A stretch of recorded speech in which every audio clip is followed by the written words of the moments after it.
Alors, un utilitaire sur automobile propre, le Canoo MDVP. Voici le Cybertruck des utilitaires. Ah ouais, effectivement, il y a un air. Il y a un air. La startup Canoo présente son second véhicule, une fourgonnette électrique à l'allure autant brute que futuriste, qui pourrait débarquer en Europe. Je vous passe l'intro, le Canoo MPVD. MDVP ou MPVDV là, on ne sait plus. C'est MPDV apparemment, hein. Est taillé pour les petites entreprises et les livraisons au dernier kilomètre. Sa philosophie embarquer du volume tout en restant très manœuvrable. Bien que conçu outre-Atlantique, il reste à dimension contenue, du moins dans sa petite carrosserie. De 4,39 m de long, la grande MPDV2 mesure 5,21 m. Il peut embarquer 5,66 m3 dans la première version, 1,82 m de haut, et 12,7 m sur l'autre. Également plus haute, 2,56 m. En matière de charge utile, l'utilitaire électrique de Canoo promet entre 700 et 900 kg pour le petit et 600 à 800 kg pour le gros. Ah oui, donc le gros peut embarquer moins, quoi. C'est un peu contradictoire. Ah oui, parce que forcément il a plus de batterie, le gros, j'imagine. Alors sur l'essieu avant, le moteur électrique en permanent délivre de son choix et surtout un couple de 388 Nm.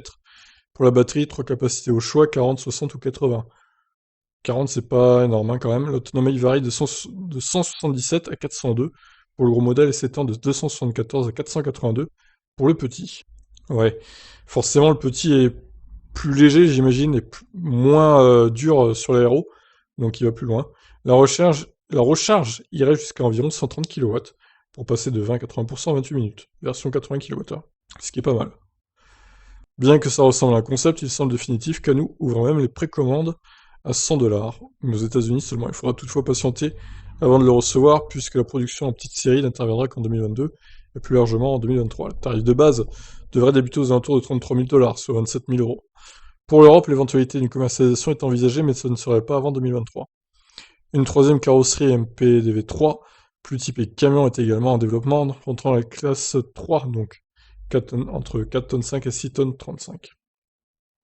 Voilà, bah écoutez, on va regarder les images avant de se quitter, et puis faire un petit tour d'horizon de ce véhicule très cubique. C'est le mot, hein, je crois, cubique. On peut pas le décrire autrement, je crois. Mais se sont clairement inspirés du Cybertruck, par exemple, c'est du plagiat, à la limite, quoi, hein. Le Cybertruck version utilitaire, quoi. Ils veulent surfer un peu sur le modèle de Tesla, clairement. Voilà, bah écoutez, que pensez-vous de cet utilitaire assez bizarre, ma foi? Je vous laisse réagir dans les commentaires. Ciao, ciao.